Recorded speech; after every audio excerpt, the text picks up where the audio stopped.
하나님이 저와 여러분을 사랑하십니다. 날마다 좋은 일이 있습니다. 여러분 가슴에 손을 얹고 저를 따라서 볼까요? 하나님과 함께하면 모든 것이 합력하여 선이 됩니다. 예수님과 함께하면 나의 미래는 찬란합니다. 성령님과 함께하면 나는 매일매일 모든 면에서 좋아지고 있습니다. 손을 높이 들고 하나님, 나는 존귀한 자입니다. 여러분의 이름을 불러가면서요. 성도야, 너는 존귀한 자다. 사탄아, 나는 존귀한 자다. 예수 이름으로 명하노니 물러가라, 물러가라, 물러가라. 존귀한 자처럼 생각하고, 존귀한 자처럼 꿈꾸고, 존귀한 자처럼 믿고, 존귀한 자처럼 말하고, 존귀한 자처럼 행동하면 모두 다 존귀한 사람이 됩니다. 한 번 더 옆 사람을 인사하세요. 당신의 인생은 복받은 인생, 성공 인생, 승리 인생, 행복한 인생, 잘될 인생입니다. 자, 인사합시다. 시작.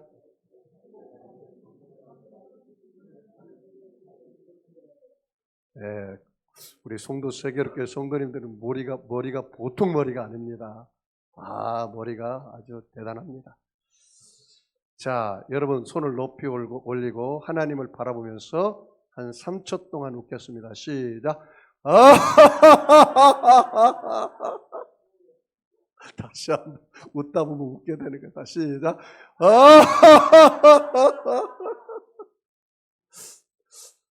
저 이단 목사 아닙니다. 여러분 웃을 일이 별로 없지만 교회 와서 좀 많이 웃으시기를 바랍니다. 제가 존 비비어 목사님 열정이라는 책을 읽고 나서 엄청난 도전을 받았습니다. 이 존 비비어 목사님이 저와 똑같더라고요. 이 존 비비어 목사님은 대형 교회에서 목사를 했습니다. 그러니까 밑에 있는 부목사를 했죠. 부교육자를 했죠. 이 목사님께서 구원받고 7년 동안 하나님의 약속과 공급을 강조하는 대형 교회에 다녔습니다. 거기에서 사역도 했습니다. 온 세상에 복음을 전하려는 열정이 아주 뜨거운 교회였습니다. 거기서 전해지는 복음은 하나님을 아는 영광보다는 천국의 혜택을 강조했습니다. 하나님을 아는 영광보다는 천국의 혜택을 강조했습니다. 이게 무슨 복음인지 아세요? 기복적인 복음이에요. 하나님을 아는 영광을 가르쳐야 하는데 천국의 혜택만 누리는 복음을 전하는 교회였어요. 그런데 그 복음을 좋아하는 사람들은 모여지게 되었어요. 기복적인 복음을 좋아하는 세상 사람들이 더 많아요. 그래서 그 교회가 구름대처럼 사람들이 몰려왔어요. 크게 부흥됐어요. 성장했어요. 국제적으로 아주 유명한 교회였으며 세계 각지에서 사람들이 찾아왔습니다. 영혼 구원에 대한 지도자의 열정은 전염성이 있어서 교회가 크게 부흥됐습니다. 많은 교인들이 세계 복음화 사역에 열심을 내고 당신 자신도 물론 그 중에 하나였다고 합니다. 그 교회에 다니던 처음 몇 개월 동안 이 목사님 아침 일찍 일어나서 1시간 반씩 기도하며 출근했습니다. 나는 죽어가는 잃어버린 영혼들을 구원하고 병자를 고치는 일에 나를 써달라고 하나님께 구했습니다. 땅끝까지 가서라도 죄에 포로된 사람들을 해방시키게 해달라고 간절히 하나님께 울부짖었습니다. 그렇게 열심히 기도하던 어느 날 아침 내 마음속에 주님의 음성이 들렸습니다. 존, 내 기도는 틀렸단다. 깜짝 놀랐습니다. 존, 너의 기도는 틀렸단다. 존이 어떤 기도했나요? 하나님, 내게 능력을 주셔서 전 세계에 나가서 많은 죽어가는 영혼들을 주께 인도하고 주님의 놀라운 사역을 할 수 있도록 내게 능력을 주세요. 이렇게 기도했는데 존, 너의 기도는 틀렸단다 라는 하나님의 음성을 듣게 된 겁니다.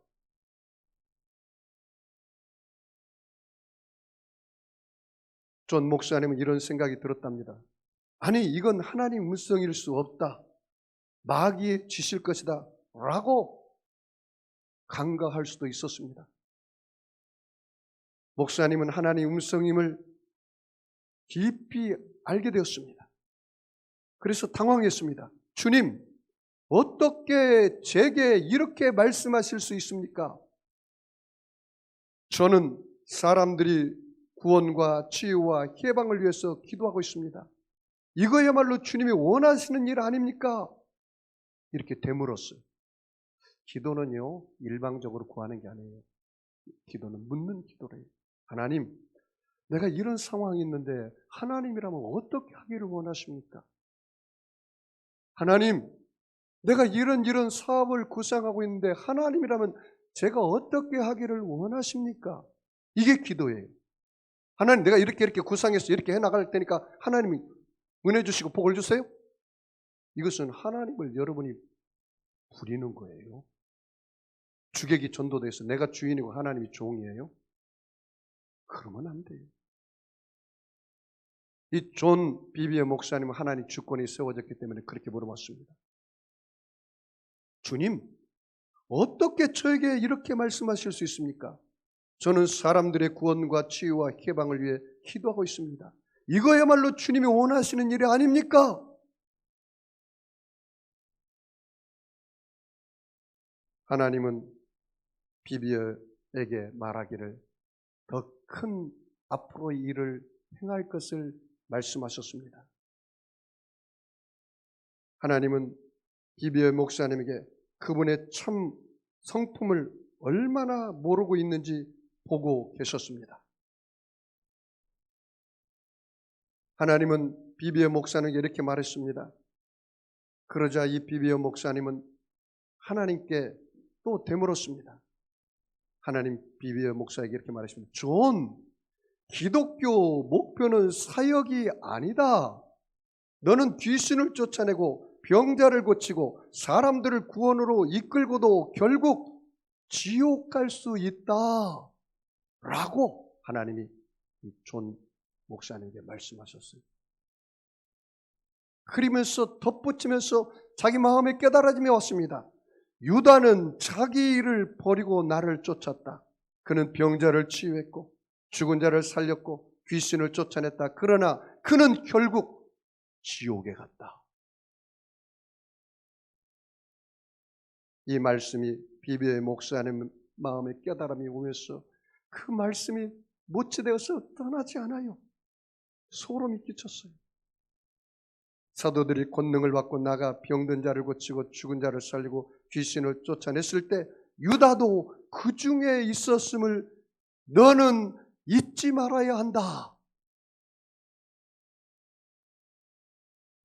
그래서 이 존 비비어 목사님이 하나님께 여쭙습니다. 물었습니다. 하나님, 그러면 기독교의 목표가 무엇입니까? 내가 어떻게 주의 일을 하기를 원하십니까? 하나님이 즉각 대답하셨습니다. 나를 친밀하게 하는 것이다. 나를 친밀하게 하는 것이다. 너가 나와 함께 깊은 교제 가운데 나의 성품을 알고 내가 어떤 분인지 나를 아는 것을 나는 더 원한단다. 그렇게 말씀하셨어요. 여러분, 바울이 그리스도를 알려하여 모든 것을 배설물로 여겼다고 말씀하셨습니다. 주님은 이 비비어의 마음속에 속삭였습니다.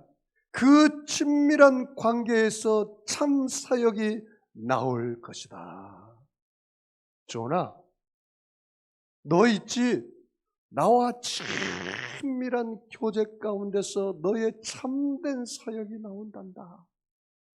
너가 나를 알아야 한단다. 내가 무엇을 원하는지, 내가 무엇을 하기를 원하는지.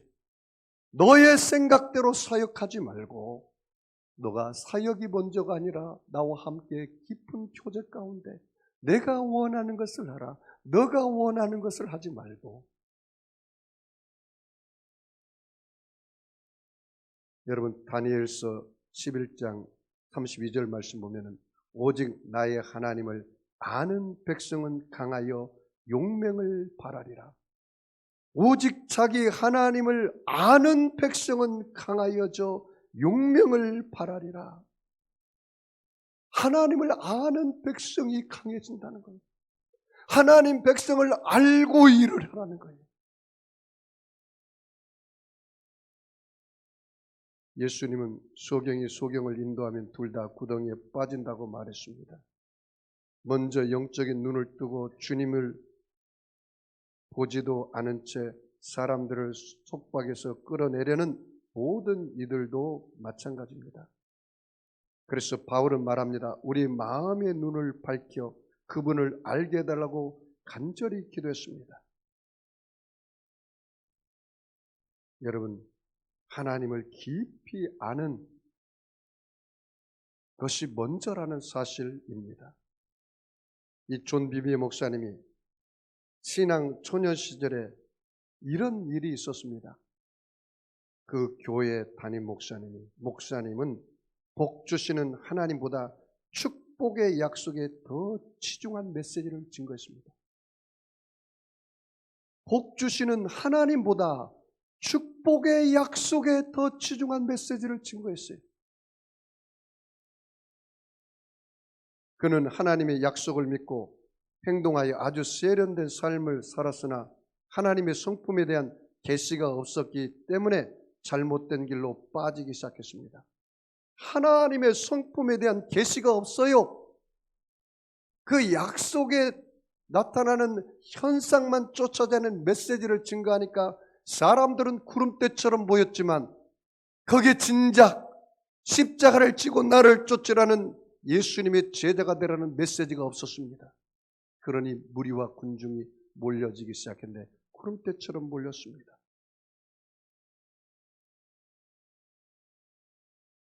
그 목사님은 결국 교인들 앞에서 이렇게 선포합니다. 자녀까지 둔 자기 아내와 더 이상 같이 살 뜻이 없음을 고백하고 이혼을 선포했습니다. 그리고 받아들일 수 없는 교인들은 떠나도 좋다고 말했습니다. 이어서 그는 역시 사역자인 젊고 활동적인 야망에 찬 자매와 결혼했습니다. 그녀는 그 목사님의 삶에 큰 올무가 됐습니다. 그 교회는 수천 명에서 수백 명으로 줄었고 교회를 버린 사람들도 많았습니다. 그 후 그는 그녀와도 이혼하였고 교회는 시에 팔아 넘겨버리고 말았습니다. 모세는 무엇이 자기의 삶을 변화시켰는지 알았습니다. 살아계신 하나님과의 만남 그리고 친밀한 교제였습니다. 그는 백성을 어디로 데려가야 할지를 알았습니다. 그는 곧바로 약속의 땅으로 가서는 안 되었고 그들을 진정 채워주는 유일한 분께로 가야 한다는 사실을 알았습니다. 모세는 자신이 지음받은 목표를 깨닫고 하나님의 마음을 찾아야 할 필요성을 인식했습니다. 하나님의 마음은 그분의 축복으로 계시된 것이 아니라 대면하여 그분의 말씀을 들을 때에 계시되었다는 사실입니다. 사랑하는 성도 여러분, 오늘 제가 여러분에게 도전하는 질문 하나 하겠습니다. 여러분 예수 믿고 복 받는 것에 치중합니까? 그렇지 않으면 예수를 믿고 예수님을 깊이 알기를 원하는데 치중하고 집중하는 겁니까? 전자의 후자예요. 예수를 믿고 복 받는 데만 치중해요. 그렇지 않으면 정말 예수님과 깊은 교제 가운데서 예수님의 성품을 알고 그분을 닮아가기를 원해요.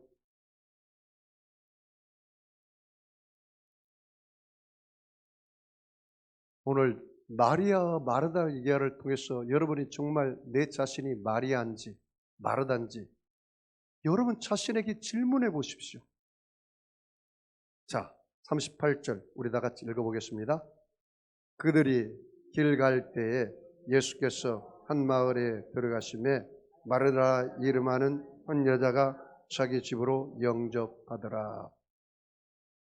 여기 보세요. 예수님께서 한 마을에 들어가시면 마르다라는 이름하는 여자가 있어 자기 집으로 예수님을 영접하더라. 이 마르다라는 단어의 줄 쳐볼까요? 이 마르다를 말하면 굉장히 활동성이 있는 자매님입니다. 그래서 여러분 마르다, 마리아, 나사로 이 삼형제 아시죠? 나사로는 죽었다가 예수님께서 하루 이틀 사흘 나흘 만에 살린 사람입니다. 그 마르다는 쉽게 말하면 굉장히 활동성 있고 음식도 잘하고 친교성이 많아요. 그래서 예수님을 자기 집으로 모셔온 사람이 바로 이 마르다입니다. 자, 39절 같이 읽을까요? 그에게 마리아라는 동생이 있어 주의 발치에 앉아 그의 말씀을 듣더니 마리아로 줄쳐볼까요? 마리아는 누구의 동생입니까? 마르다의 동생이에요. 그런데 예수님 발치에 앉아 그의 말씀을 듣더니 라고 말했습니다. 여기 보십시오, 여러분. 지금 예수님께서 그 마르다의 초청으로 집으로 왔어요. 여러분 한번 상상해 보십시오. 지금 예수님을 모셔온 사람은 누굽니까? 마르다요. 그럼 예수님께서 이제 말씀을 증거하는데 마르다는 어디가 있어요? 음식을 만들려고 부엌에 왔다 갔다 하고 그리고 여러 가지 일을 하느라고 마음에 분주했어요. 제가 보기에는 우선순위가 바뀐 것 같아요.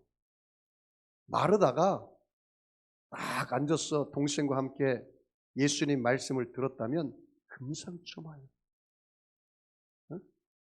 그런데 이 마리아 동생은 예수님이 오자마자 예수님 그 발 앞에 덜컥 앉아서 무릎을 꿇고 예수님의 말씀을 들었다라고 말합니다.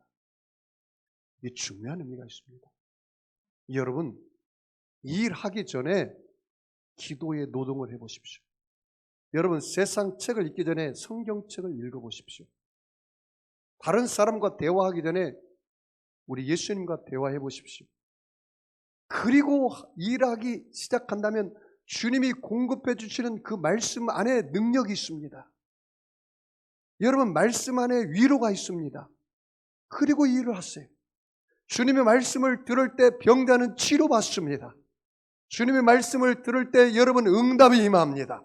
주님의 말씀을 들을 때 생명이 역사합니다. 그리고 주님과 깊은 교제 가운데 주님이 주시는 능력으로 내가 세상을 넉넉히 이기는 자가 되는 겁니다. 이 마리아는 우선순위가 됐습니다. 여러분, 이 마리아가요, 이 예수님의 말씀을 밟지 않다가 영안이 열려버렸어요. 어떤 영안이 열린지 아세요? 그 이후의 삶의 마리아 인생을 보면 마리아가요, 예수님 십자가에 죽기 전에 자기가 결혼하려고 준비한 그 향유 옥합을 깨트려가지고 예수님 머리에 바르고 그 다음에 머리털로 예수님의 발을 씻기고 예수님의 장례를 준비했어요. 예수님의 제자들도 그런 일을 하지 못했는데 이 마리아는 그런 사람이 되었단 말이에요. 어떻게 해서 그런 사람이 되었을까요? 말씀을 듣다 보니까 영안의 눈이 열립니다. 예수님의 제자들도 하지 못한 일을 이 마리아가 했단 말이죠. 자, 40절 같이 읽어볼까요? 마르다는 준비한 일이 많아 마음이 분주한데라 예수께 나아가 이르되 주여 내 동생이 나 혼자 일하게 두는 것을 생각하지 아니하시나이까 그를 명하사 나를 도와주라 하소서. 여러분 보십시오. 마르다는 준비하는 일이 많아 어떻게 됐어요? 마음이 분주했다. 여러분 제가 물어볼게요. 여러분 한 주간 동안 마음이 분주했나요? 너무 일이 많아가지고 마음이 분주해서 하루에 성경 한 장 보기도 힘들고 하루에 5분 기도하기도 힘들고 너무 마음이 분주해서 아내와 자식들과 대화하기도 힘들다면 일을 줄이세요. 한 가지 일에 집중하세요. 우물이 안 나온다고 해서 여기 파보고 저기 파보고 올해는 내가 사업을 해보고 또 다음에는 또 다른 사업을 해보고 이렇게 해가지고 사업이 제대로 되겠습니까? 여러분이 정말로 너무 마음이 분주해가지고 여러분이 번아웃 될 것 같으면 일을 줄여야죠. 일을 줄여야죠. 교회에서도요, 일 많이 하는 사람이 위험인물이에요. 왜 그런지 아세요? 목사님, 저 김 집사는 맨날 띵까띵까 노는데 나만 이렇게 일하고 있습니다. 목사님, 내가 이렇게 일하는데 왜 저 강 집사에게는 말하지도 않고 강 집사를 내버려 둡니까? 여러분, 내가 하는 일을 사명으로 하는 사람은 비교 인생을 살지 않아요.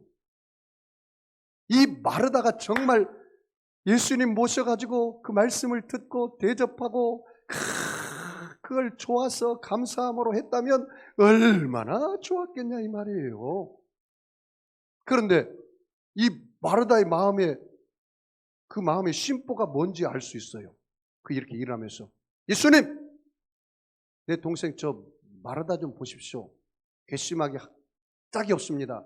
나만 이렇게 일하고 있는데 저렇게 앉아서 예수님 혼자 발치에 앉아서 말씀을 들을 수가 있습니까? 나는 뼈 빠지게 일하고 있는데 좀 나를 도와주라고 좀 야단 좀 치세요. 목사님, 저 김집사 좀 야단 좀 치세요. 나만 맨날 성전 청소하고 있잖아요. 김집사도 와서 좀 성전 청소 좀 하라고 하세요. 우리 교회 우리 권사님들이 어제 와서 두 분 권사님이 여러분 앉은 자리에 의자 다 닦고 다 쓸고 그리고 이렇게 해서 여러분 오늘 아름다운 예배를 드리는 거예요. 만약에 그 두 분 권사님, 목사님, 저 왜 박 권사는 성전 청소도 안 하고 예배만 드리게 합니까?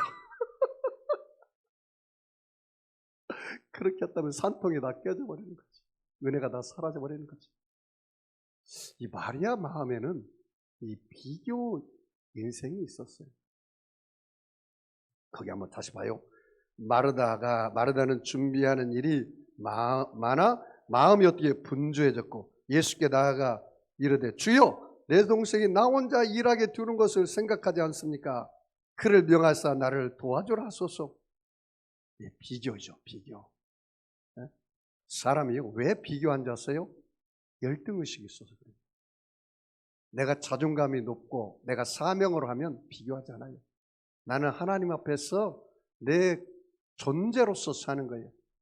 여러분 인생을 존재로 살아야지 여러분 하는 일을 통해서 하나님 앞에 평가받으려고 하지 마십시오. 비잉의 인생이 돼야지 두잉의 인생이 되면 안 됩니다. 사명으로 살아야지 비교로 인생을 살면 안 됩니다. 불평으로 살지 말고 여러분 말씀의 은혜로 살아야 돼요. 그래야 하나님의 영광이 충만한 거예요. 자, 41절 같이 읽을까요? 주께서 대답하여 이르시되 마르다야 마르다야 내가 많은 일로 염려하고 근심하나 뭐라고 마리아에게 권면했습니까? 마르다야 마르다야 두 번이나 불렀어요. 너가 많은 일로 염려하고 근심하나 많은 일 때문에 염려하고 근심해서 스트레스가 아주 삼겹줄이 돼버렸어요. 여러분 오늘 와가지고 예배 드리는데 하나님부터 위로받기 원하시죠? 하나님 앞에 격려받기 원하시죠? 그러려면 어떻게 해야 하는지 아세요? 어떻게 하겠어요? 안수입사. 응? 내가 하나님 앞에 위로받고 격려받으려면 그것을 내가 꽁꽁 안고 있으면서 하나님 위로해 주세요. 격려해 주세요. 하나님 내 응답해 주세요. 그렇게 하면 안 돼요. 그럼 어떻게 합니까? 딱 와가지고 하나님 내가 알게 모르게 지은 죄가 있지만 예수님이 십자가 보혈로 내 죄를 씻어주시고 용서해 주시고 때를 따라 돕는 은혜를 얻기 위해서 오늘도 담대히 나왔습니다. 내 남편의 짐, 내 아내의 짐, 내 자식의 짐, 내 사업의 짐, 내 직장의 짐을 주님 앞에 맡깁니다. 주여 맡아 주시옵소서. 위로하여 주시옵소서. 격려하여 주시옵소서. 수고하고 무거운 짐진 자들아 다 내게로 오라. 내가 너희를 쉬게 하리라. 나의 마음은 오냐고 겸손하니 나의 멍에를 메고 내게 배우라. 그리하면 너희가 참으로 쉼을 얻으리라. 자, 여러분 손을 들어보세요. 주여 나의 짐을 주님께 맡깁니다. 자, 다시 주님께 패스합니다. 주님께서 알아서 해주세요. 진짜예요? 예배 다 끝나고 나서 주님 미안합니다. 제가 다시 짚고 나가야겠습니다. 이렇게 하지 말고 주님 되게 속상하세요. 주님 되게 마음이 아프세요. 제가 오늘 존 비비어 목사님에 대한 간증을 했잖아요. 제가 존 비비어 같은 똑같은 사람이었습니다. 저도 대형교회에서 교육자 생활을 했고 39살에 대교고장을 했습니다. 제 밑에만 해도 12명의 목사 전도사가 있었고 성도가 4,000명, 5,000명 그런 기도원에서 설교할 때 1,000명 이상을 놓고 설교한 사람입니다. 39살에. 나이 별로 안 먹었죠? 그때도 젊은데 지금도 더 젊죠? 근데 제가 42살에 미국 선교사로 발령받아가지고 제가 인디애나에 주에 가서 목회를 했습니다. 갔더니 몇 명 안 되더라고요. 응? 근데 제가 가기 전에 21일을 금식하고 왔거든요. 여기 교회 개척하기도 20일 금식했지만 그때도 20일을 금식했어요. 그리고 제가 어떻게 기도한지 존 비비어 목사님 똑같이 기도했어요.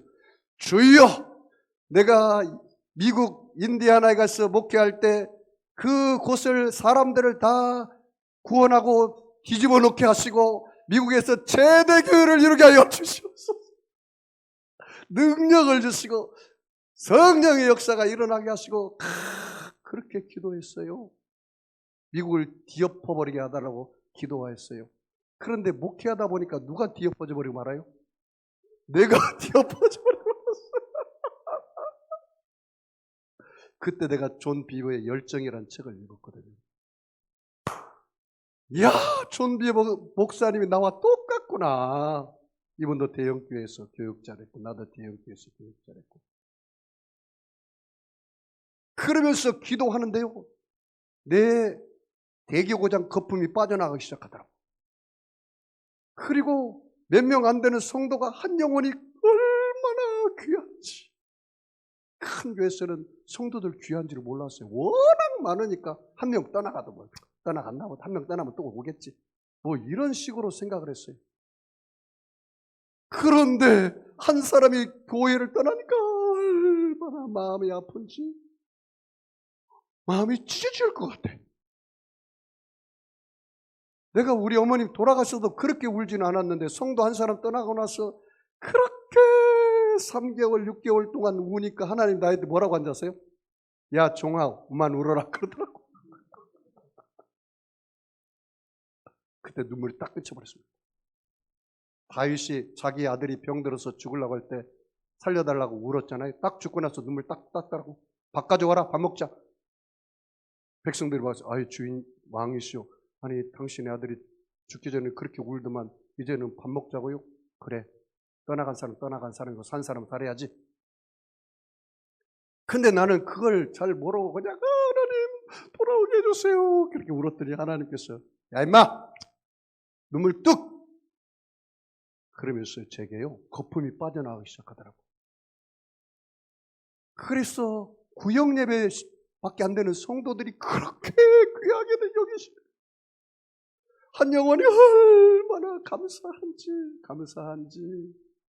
말로 다 할 수가 없어요.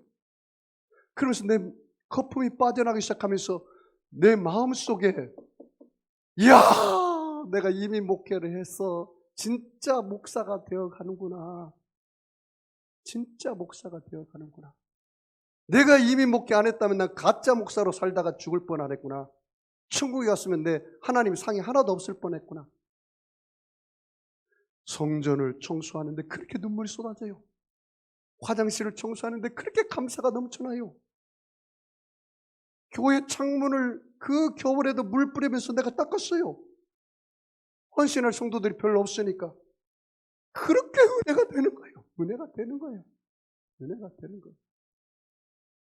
얼마나 감사한지. 그래서 제가 이 존 비비어 목사님처럼 기도하기 시작한 거예요. 이제는 하나님 한 영혼을 보내주셔서 너무나 감사합니다. 예수님이라고 생각하며 내가 섬기며 목회하겠습니다. 그렇게 목회를 하니까 하나님이 내 마음에 평안을 주고 은혜를 주고 교회가 평강이 넘쳐나고 성도의 수가 더해지기 시작하더라고요. 여기 송도에 와서도 내가 그렇게 개척하면서 주님이 일을 하는 거예요. 여러분 영혼이 얼마나 소중한지 몰라요, 나는. 그래서 새벽마다 여러분의 이름을 불러가면서 기도해요. 여러분 성도들 이름 내가 다 알아요. 여기 온 사람들. 네? 너무 많아지면 내가 모를까 봐 내가 참 걱정해요. 네? 여러분 손자, 손녀도 다 알고 있는데 얼굴을 못 봐서 몰라. 근데 이름은 다 알아. 하도 이름을 불러가며 기도하니까. 목자가 양의 음성을 들을 줄 알고 그 이름을 알아야지. 내가 그걸 목회를 배운 거예요. 그래서 거기서. 그러니까 하나님께서 이 송도의 교회를 개척해서 이제 만 3년도 안 됐는데 이렇게 많은 성도들을 보내준 이유가 거기 있어요. 내가 잘나서 똑똑해서 게 아니라 하나님이 양들을 나에게 붙여준 거예요. 내 양을 쳐라. 너의 양이 아니고 내 양을 쳐라. 그 말입니다. 여러분 보여지는 게 전부가 아니에요. 사역이 전부가 아니에요. 너가 정말 하나님을 사랑하느냐, 하나님을 기뻐하느냐, 하나님의 인격을 닮아가느냐, 그 닮아가는 인격으로 그 영들에게 양식을 공급하란 말이죠. 이 마리아와 마르다의 차이가 거기 있었어요. 우리 42절 다 같이 읽어보겠습니다. 마지막으로 42절 같이 읽습니다. 시작. 몇 가지만 하든지 혹은 한 가지만이라도 족하니라. 마리아는 이 좋은 편을 택하였으니 빼앗기지 아니하리라 하시니라. 예수님께서 마르다에게 뭐라 했어요? 마르다야, 너 너무 많은 일 하잖아. 번민하고 고민하고 너 염려하고 근심할 바에는 좀 일을 줄여라. 응? 한 가지만이라도 집중할 수 있는 일을 해라.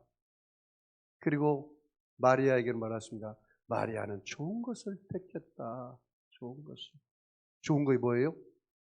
예수님 발치에 앉아서 예수님 말씀을 듣는 것. 이게 뭐예요? 예배예요. 주일날 여러분이 와서 말씀을 듣잖아요. 일주일에 딱 한 번 오신 분 많잖아요. 그런데 여러분 오늘 분주함에도 불구하고 예배에 왔기 때문에 주님이 기뻐해 주실 줄 믿습니다. 이걸 택했단 말이죠. 이걸 택했단 말이죠. 사랑하는 성도 여러분, 말씀의 결론을 맺겠습니다. 예수 믿는 것은 형식과 의식이 아닙니다. 제가 이민 목회 10년 하면서 내 모든 껍질을 완전히 하나님이 벗겨버렸습니다. 왜? 눈에 보이는 것을 쫓아갔던 나의 목회가 이제는 그런 성장이 아니라는 거예요. 중요한 것은 너 자신, 목사인 너 자신이 정말 나를 닮아가느냐 이거예요. 너가 정말로 무릎 꿇고 나의 마음을 가지고 복음을 증거하느냐 이 말이에요. 그 영원 사랑을 증거하느냐 이 말이에요. 그 예수 핏부림에 구원이 있고 그 예수 핏부림에 하나님의 은혜가 있고 사랑이 있다는 걸 증거하냐 이 말이에요. 윤리와 도덕을 증거하지 말고 정치 얘기하지 말고 정말 복음을 증거하느냐. 너가 피 묻은 복음을 증거하냐 이 말이에요. 너가 그 예수의 피로 너가 구원받은 그 은혜가 있어서 그 은혜를 흘러내버릴 수 있느냐 이 말이에요.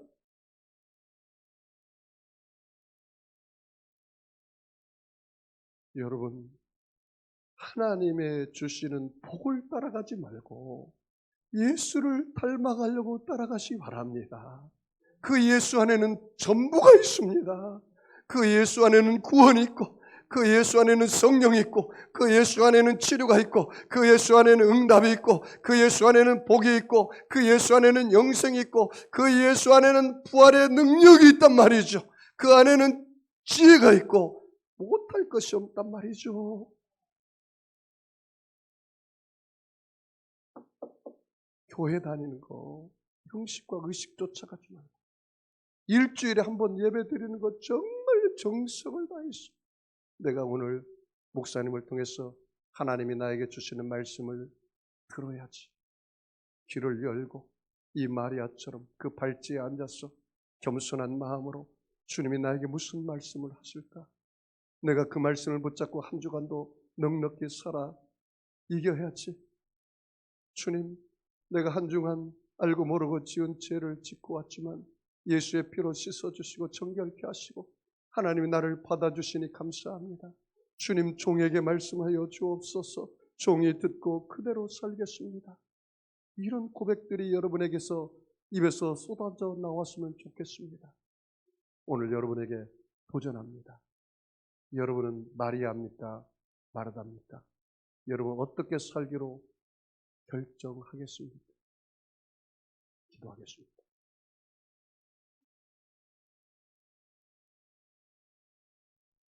아픈 사람 아픈 자리에 손 얹으시고 마음에 소원 있는 사람은 가슴에 손 얹으시기 바랍니다. 전능하신 아버지 하나님, 그가 찔림은 우리의 허물 인하며 그가 상함은 우리의 죄악을 인함이라. 그가 징계를 받음으로 우리가 평안을 누리고 그가 채찍에 맞음으로 우리가 나음을 입었다 하겠사오니 하나님 아버지, 오늘 예수님의 피 묻은 손으로 우리 사랑하는 성도들 머리끝에서 발끝까지 안수하여 주시옵소서. 하나님 아버지여, 두잉의 인생이 아니라 비잉의 인생, 존재의 인생을 살게 하여 주시옵소서. 하나님, 비교의 인생이 아니라 사명의 인생을 살게 하여 주시옵소서. 불평의 인생이 아니라 말씀에 집중하는 인생을 살게 하여 주시옵소서. 성령이여, 운행하시고 역사하시고 하나님의 영광으로 충만하게 하여 주시옵소서. 오늘 병든 사람 있습니까? 예수님이 채찍에 맞음으로 너희가 나음을 입었다 하겠사오니 모든 병을 고쳐 주시옵소서. 가정의 문제, 자녀의 문제, 사업의 문제, 직장의 문제 하나님께서 응답하여 주시옵소서. 하나님 아버지여, 이번 17일 날 수능을 준비하고 기도하는 우리 자녀들이 있습니다. 오혜정 성도님 아들 이지성이를 하나님이 붙잡아 주시고 은혜를 베풀어 주시옵소서. 하나님 아버지, 우리 사랑하는 성도들 기도하는 것마다 응답하시고 하나님의 영광이 충만하게 하여 주시옵소서. 가정의 문제, 자녀의 문제, 사업의 문제, 직장의 문제, 저들의 범사의 문제를 주 앞에 내려놓사오니 다 해결되게 하여 주시옵소서.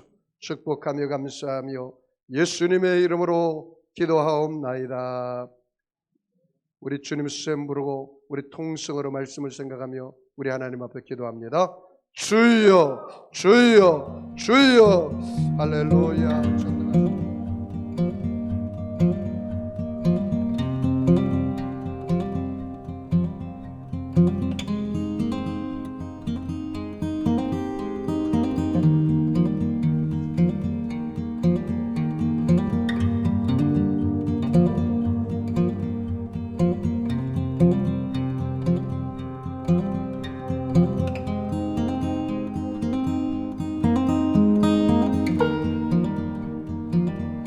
you.